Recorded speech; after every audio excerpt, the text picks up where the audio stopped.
So I'm just going to begin the call. So as I was saying, very excited to have you here. Is Jada pronouncing it? Okay, perfect. So this is day 8 and the final day of Study in Barcelona week. Today we are talking about student experiences. So this week has been full of tips and advice for anyone who's interested to moving to Barcelona or has any questions. So we've had some great speakers this week from UPF, Studies in, ESEI, NIE CAT and Spot Home. So I've been super lucky. So for today, I'm having the pleasure to talk to Jada, who is a student here in Barcelona. As a student here myself, we're going to discuss student experiences and give some tips for newcomers. So please feel free to ask questions and in the comments. Okay, first I'm going to introduce myself and then I'll let you introduce yourself. Okay, so my name is Capucine. I'm a third year student living in Barcelona. I'm from England. I've been studying at a business school here. I moved here for my studies and experiences and life and I wanted to live in a truly international and creative city. So I've been here for a while now, and honestly, Barcelona feels like a mix between a city and beach life. I don't know if you agree with me on that. But the lifestyle is definitely way more balanced than in the UK, so that's what appealed for me. So I'll let you introduce yourself too. Okay, so hi everyone, my name is Jada and I'm 25 years of age and I am currently studying my master's in digital marketing at Harbour Space. Harbour Space is a private institution. And the reason why I chose Barcelona is because I always wanted to go to Italy. I had the option between Bangkok and Barcelona. So I chose Barcelona. Yeah. And I'm also a first time traveler myself. So that's why I chose Barcelona, because there's also the sea, there's like all the weathers, there's not negative one, there's not too much snow, so I can handle it because I'm from Trinidad and Tobago also. I'm from the tropical. So yeah. Brilliant. God, I'm super jealous compared to being from the UK. I'm going to start with the questions, just get cracking. So I'm going to ask you, so what surprised you most about living in Barcelona, would you say, to a person who's moving here and yeah. I think one thing that surprised me was the accommodation. Like I Oh didn't yeah, know that people shared homes. Like I wasn't prepared to be sharing with strangers. it could be a lot. Yeah, and I was like, wow, because no one told me, the school didn't tell me. When I saw the prices, like 300, 400 euros, I thought it was for a regular apartment until I came and I was like, okay, it's just for a room. So Yeah, yeah. expensive. So yeah, residency is, wait, you're in residency? Yeah. Okay, yeah, I can get that. And I would also say how international the city is. I didn't realize coming to Barcelona and realizing how many cultures, and it's so international. I've never seen in my classes there's not one person everyone's from a different country, which is amazing too. And also how proud of the Catalan culture they are out here, which is so nice. So it's a good mix between the two, I'd say. Yeah. Also, the next question is, what did you wish someone told you before moving here? It's a hard one. Yeah. I mean, there's a lot of different little things that I think I should have known, but I think again it goes back to residency. That NIE card, no one really tells you you have to do it before. So I think that is something that's really important because you can probably be deported or be here illegally. So I think that making sure to renew your residency card. I wish somebody had told me that early, so I would prep mentally. Okay, put that date down way before ahead of time. Yeah. Did you find it hard with the Spanish translation and getting someone to translate the documents, or was that okay for you? It was okay. Yeah. Oh, good. I was going to say, one thing I wish I'd been told was how slow and complicated administration is. So, like getting your NIE, setting up a bank account, registering for healthcare, and if you do it last minute, as you said, it's super stressful and overwhelming. So, yes. And booking the appointments for the NIEs can also be very difficult. So, make sure you have that months in advance or set an appointment because you know how difficult it can be. Yeah. So, as you were saying earlier, finding an accommodation, how have you found it? Was it stressful or was it very easy for you? I would say it was a bit stressful because our school only gave us Idealiesta and some other app, but it wasn't enough. So I had to go outside of the app and actually be researching. It was difficult because it's either the place was not legit, it was too far, it's Yeah. missing a microwave, it looks not clean. So it was always something. So I had to search for a long, long time. Like even before I came, I was searching, but it was a bit difficult. But my mom actually has had a friend over here, so I had the, you know, That's the nice, like support. yes, Yeah. to stay with them and then branch out and look for myself because there's a lot of scam here. So Yes, that's also something I want to talk about. Is like how to know if you're getting a scam, if your apartment. It happens a lot. yeah, Yeah, so I say there's lots of, especially the prices have gone up recently for apartments and things like this. So I think, yeah, really be careful with scams. I've heard an advice which is always ask for a video call or a video before that you send the money because I've heard some horror stories, of course. Um, Also, I'd recommend if you're struggling to meet people and you just don't know where to go and your university is not offering you somewhere to stay, I'd say student residencies that are like mix of other unis are definitely a way. So I did that first year and I found it so nice to meet my friends. Yes, it is more expensive. I'll talk about prices later on this call, but they tend to be super fun to meet people, food, cleaning involved. It's all included, so you can just concentrate on meeting people. They're definitely more expensive than sharing a flat, but they're super convenient. It depends what you like, obviously. Some people don't want that. But yes, then second year I moved into a flat with my friends, and so the balance is so different, but it's so nice. So it depends what's good for you too. But yeah, definitely be careful about housing scams out there. That's something I'd definitely elaborate on. Yeah. So the next part I say is for money and practical life. So what would you say the real cost of living in Barcelona is like? well, as you mentioned, it depends on what you would like, right? Exactly. So my budget is quite expensive. I feel like I'm on like 2,000 euros a month. Oh wow. Okay. Yeah, because Nice. my apartment is a residency. So there's like a gym, there's a pool, Yeah. there's events. So there's everything. So that's why and then I have like maybe like 400. I could survive on 400, I'm the 300. same. Yeah. Pocket money without rent. Yeah. It's tight, but it's enough to get by. Yes, If you definitely. cook at home, I think people as a student you make a mistake of eating out the whole time. Yeah. Don't do Yeah, that. you overspend. You need to like write down every single thing that you spend. Eating Yeah. rice and yeah, so I'd say the cost of living really depends on your lifestyle. But rent is usually more expensive for students in Barcelona in popular student areas. I'd say like Gracia, Eixample, and Pobl Sec. So in a room or shared flat usually costs between I'd say 500 to 800 a month, minimal for a student, not a nice flat, but a student flat. Depending on size and location, obviously, is different.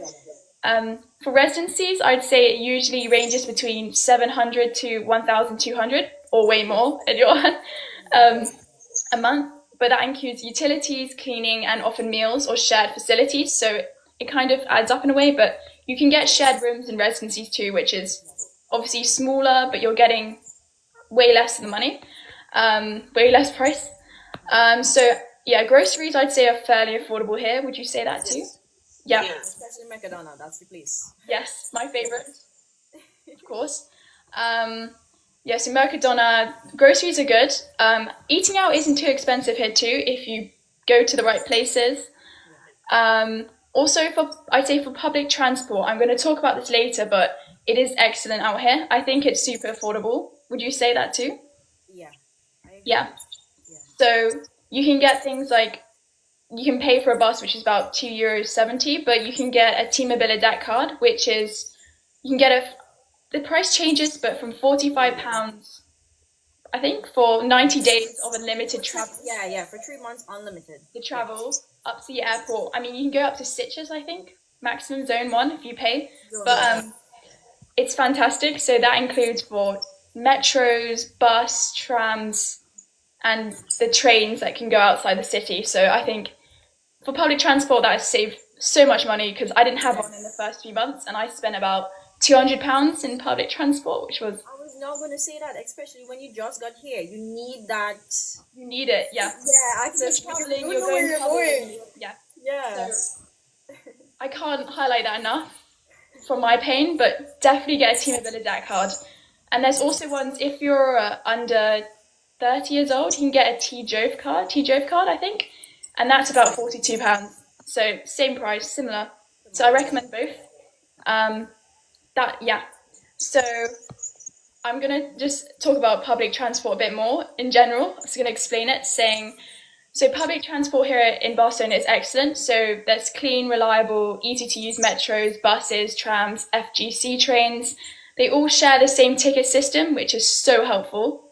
The metro is usually the fastest way to get around, would you say? Yeah. Yeah. The metro runs on weekdays. Metro runs from 5 a.m. till midnight. But on weekdays, it's from 2 a.m. on Fridays. And then all nights on Saturdays, which is amazing. And there's also the night buses, which are open all night. So there'll always be a way home for you guys, so don't worry about that. Okay, so next I'm going to ask about more student life and making friends here, because I think some people can find it really intimidating moving to a country and not knowing what to do. They feel lonely. So how did you make friends out here, and how did you meet people? Well, before I used a strategy. Before I came to Barcelona, I actually reached out to students in my school. So when I landed here, it wouldn't been like, oh, I'm the new girl. I don't know anybody. So I reached out to people. So when I got here, I knew at least 2 or 3 people. So that, as well as because I live in a residency, there's always people in and out. Mm-hmm. So whether you don't have to be the best of friends, but anytime someone pass by or you see someone in the kitchen, I would be like, hi, how are you? And everybody's like, where are you from? And that's where the friendship begins. They're like, are you on WhatsApp? Or are you on Instagram? And you connect, yes. Yeah. Did you say you just didn't always put yourself outside your contact, always put yourself outside the box and just like don't be too introverted, even though it's hard, but just go up to people because everyone's in the same space, like they're all in the same boat. That's the word. Yeah. So yeah. There's the other person is an international as well. Yeah. There's barely any locals. Like I haven't come across much locals. Maybe like 1 or 2 persons. Yeah. And especially if you're a student, it's there are, but it's different universities too, obviously. Personally, for me, I made most of my friends through societies at university. I think that's a good way of meeting people. Obviously, at class, residencies too. That's a good way of meeting people. So Barcelona has such an international scene, so it's really easy to meet people. You can find friends also from joining sport groups. So I don't know if on Instagram you've seen like the running clubs. You can join the all-girl running clubs. There's like, I've seen them all over Instagram, but they're like running. You meet people from them. There's like all-girl running clubs. There's like dating running clubs. I recommend if that's something you like. There's also paddle groups you can join, or football groups you can book through apps, which is fantastic. So like meetup events. There's also Facebook groups too. I don't know. Not everyone does that. That's why I started Facebook. Yeah. So there's like expat. There's Barcelona Expat Life is also a great one, but there's also Barcelona Expat, which has got 200k on, and everyone reaches out. And there's like WhatsApp groups you can join, and from your uni, which I did too, like reaching out on a girls group chat beforehand. Yeah. And they also have like meetups. The app meetups. Yeah. So exactly. So where did you meet up? Did you do like a coffee thing or a... They had like just hang out, like you meet at the bar and everybody just come together and chat. Nothing too fancy, but it was nice. Yeah. Nice. So next question is, do you need to speak Spanish or Catalan here, would you say? At least know a little bit of Spanish. Yeah. Because some people say, oh, people are looking at them like, oh, no, I'm not going to speak Spanish because you're supposed to speak Spanish. But, like, for me, I'm not good at Spanish, but I just know a couple of words in between. If I go out and I'm leaving, I'll be like, pero bad. oh, adios, oh, hi, or este. You know, not much conversating, but at least know a couple phrases. You don't have to master it. Yeah. But Yeah, not much Catalan, but Spanish is, yeah. it's easier Spanish, obviously, than Catalan, but yeah, I'd say learning you can get by in English for sure because it's most unis or it's good. You can definitely get by. Everyone pretty much speaks it, but I'd say knowing a bit of Spanish is definitely helps you feel more integrated. So Catalan isn't essentially for daily life, but the locals will appreciate it saying merci sometimes and things like this. It's good to make an effort, obviously, for a country. I'm not fluent in Spanish either, but definitely if you're at a restaurant or a supermarket, try to speak in Spanish as much as possible. I think just respect, yeah, and it's good way. It's a good way to learn. Yeah. And you feel like you belong. You don't feel like an outsider. Exactly. Yeah. Yeah. And they're very supportive. They won't judge you. They're gonna help you and encourage you. So Sometimes they realize that you're struggling. yeah, They would say, "Can I could speak English, like I could." yeah. Yeah. So they're always gonna offer to like help. So don't feel scared if they're gonna judge you, because they'll ask you in fact. Then they know you're obviously not a fluent speaker, so they will help you. Yeah. Do you have any favorite? Bit random, but do you have any favorite study spots or cafes? Would you recommend for people to like for study areas? No. It's a hard one. Because I'm the person that likes to have that quiet space. So Yeah. I have my study desk here, or I just go Kind on of my stick to terrace. your room. Yeah. I don't go out much, because I tend to get distracted a lot. Okay. So it's like obviously there's two different ways of revising. Like I know people like you who need their quiet space. There's also people who like the sound in the background. Yeah. I think I definitely recommend. For me, I'd recommend the UPF libraries and the UB libraries. If you need a quiet space, I mean, it just you don't have to leave your room and you just need to revise. I recommend. Also, cafes in Elborn and Gracia, I'd really recommend, and they're really good. And Ono screens. I'm gonna cough 1 sec. Okay. The good thing about cafes is they open late. So you have more time to stay. Exactly. So you can meet friends and stuff. So what advice would you give to future students moving here? If it is you want to move here, I advise that you start a couple of months before, because depends on which country you're from, Yeah. it's gonna have different procedures. So I would say at least start from a year before looking at stuff and decide early.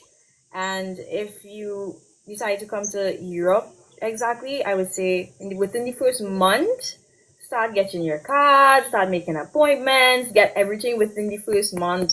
Don't wait and relax and say, yes, you have time, because as you mentioned, things take really, really long here, like months. So that's my advice. That's the best advice, because I feel like once your documents is in order, life is nice here. It's good. Yeah.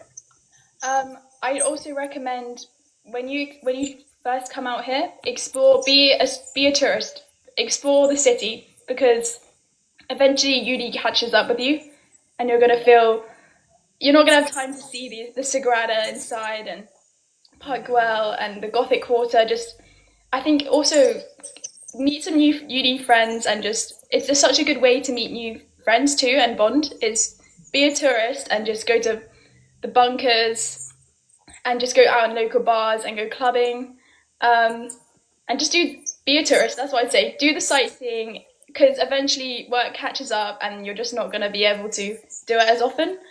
And nights out, going clubbing, I recommend, and going to bars. It's such a good way to bond with friends, create memories, and just start feeling more at home in the city, because the nightlife in Barcelona, I think it's pretty good, isn't it? Yeah. I love it. Love it. Do you like going to bars, or is it more of a... Yeah, I'm more of a club person. I love to dance, Yeah. so yeah. Any favorite clubs, would you say?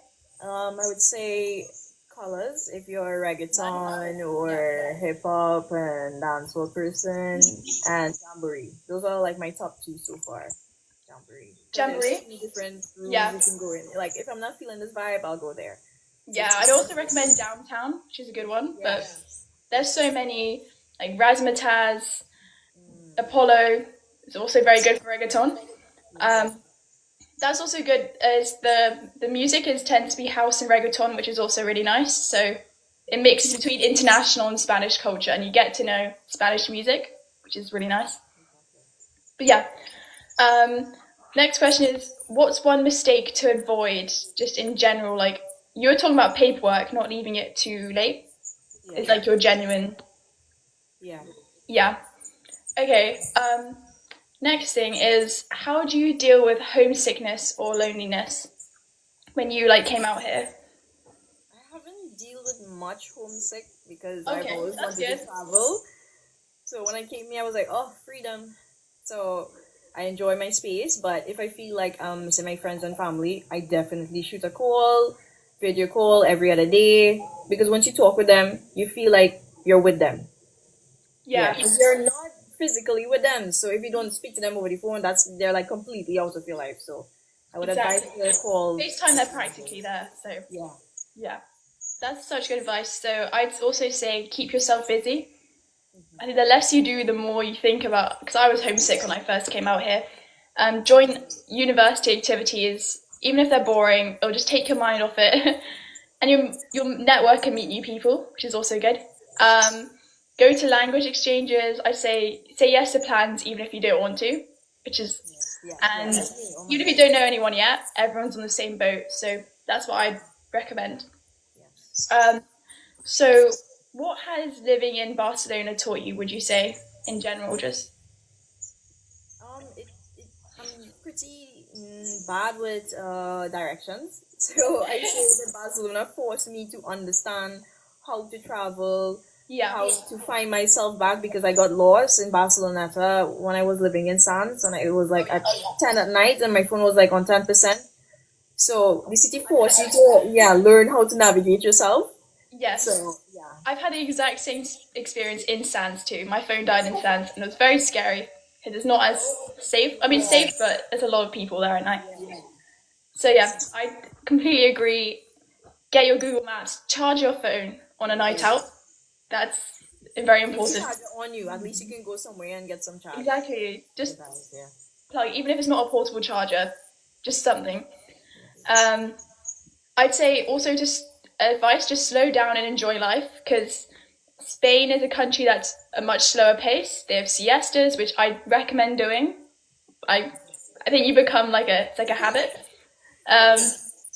People here really value balance. It depends what country you're from, but from the UK, we are very work driven. There's not much slow pace. It's very fast. So enjoy relaxing and socializing. I work hard, play hard, I would say. For me, it's taught me to be more independent, obviously, because you're living alone in a city, and just be more acceptable and open to new experiences, because I don't know about you, but every day in Barcelona is a different day. There's always something going on. Yeah. Even if it's summertime where they say that everyone leaves the country, it's still active. It's still active. Yeah. You got the fireworks in June, Jordi, San Jordi, there's so many, or mini street, in Les Courts, or they have all these kind of little community gatherings that you have no idea where they've come from, but... And networking events and all Yes. these things, yeah. Do you do a lot of networking events out here, would you say? It's because you're doing marketing, it's... Yeah, it's needed. Really good as a business student. Definitely. Yeah. I'm going to ask one or two more questions and then we'll slowly end this call. And if you want to ask any questions, please feel free, just comment anything and we're more than happy to answer. Let me think of, how do you adapt to the pace of the city? Because I know, is it different from where you're originally from or is it quite similar? I would say different.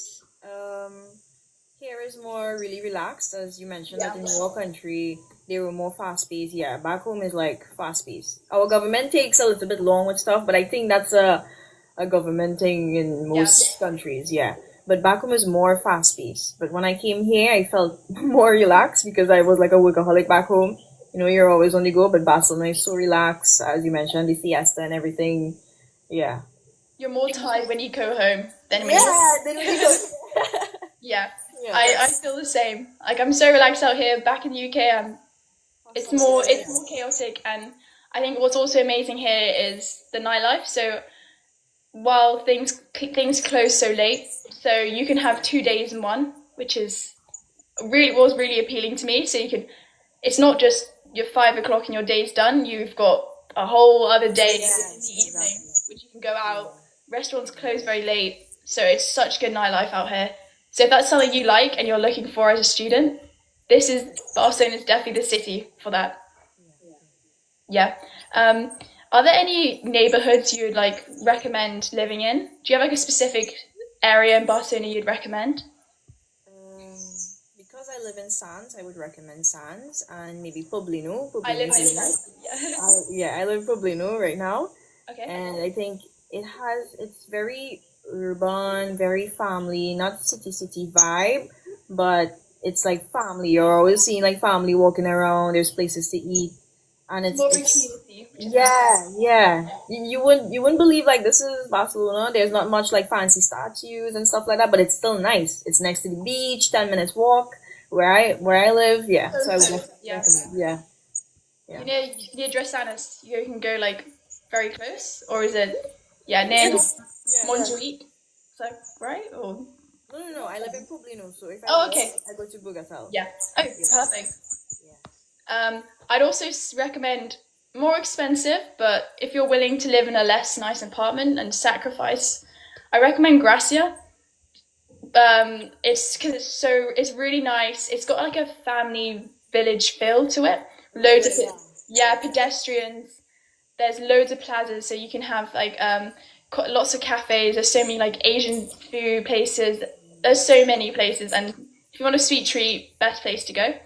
I think it's a bit more different, and it's Champlain also. But Gracia for me, I would recommend. Yeah. But do you have anything to add? Like any personal advice you'd give, or?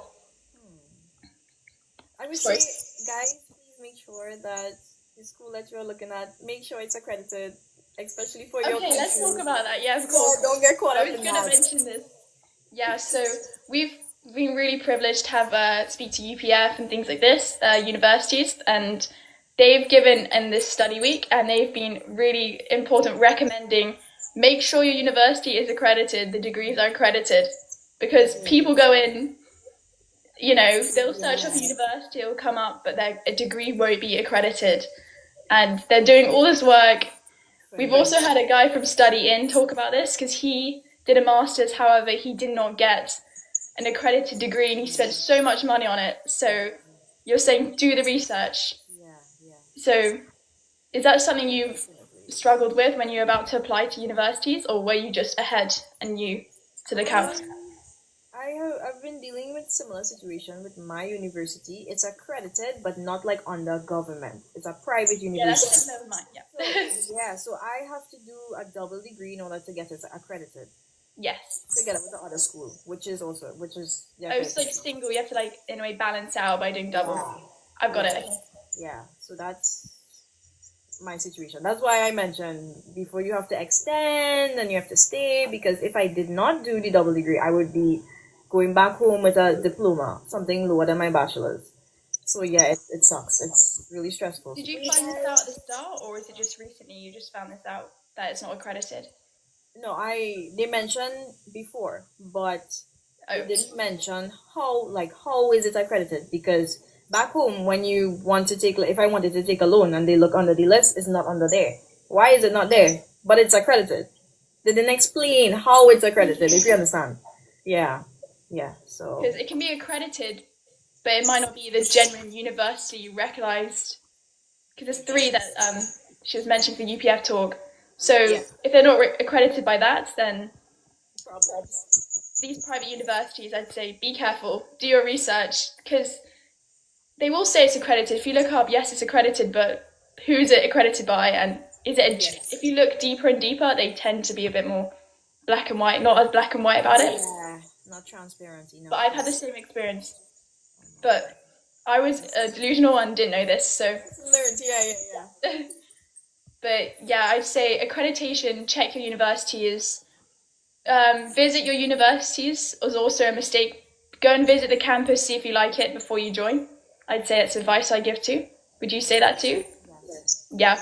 And even try, like, there's a lot of scam out there, so try to reach out to people that go to the school or actually went to the school, so they can give you some insight to like how it is, how it was, what's the experience, because that's what I did, because I knew no one.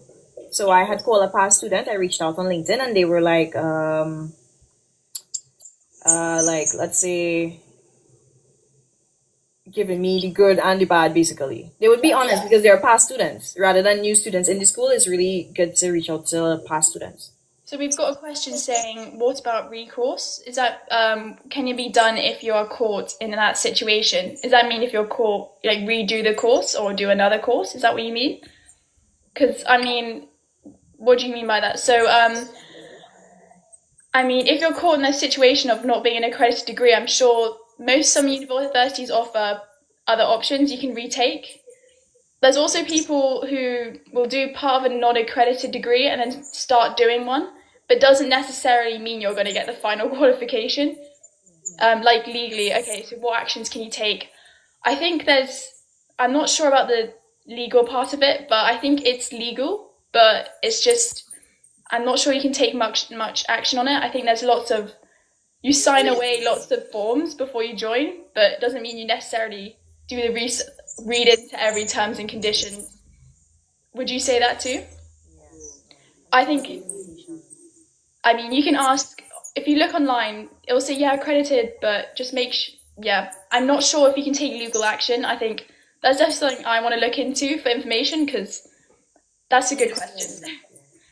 But I doubt it, because these universities, they tend to have very good, they know. Yeah. So probably not. But there's always options of retaking, but I know it costs a lot. So every year it's money. Yeah. So because it's not just the school, it's actually you need to live as well. Yeah. Well, if there's any more questions, please feel. Sorry that wasn't very clearly answered, but let me know if there's any more questions. Thumbs up. Okay. Yeah. So I'd like to thank you for talking to you. It's been really interesting. Yes, you too. Are you final year Barcelona, or you got a few more years left? I'm here for 1 year, but I'm actually extending to do the double degree. So Okay. Wow.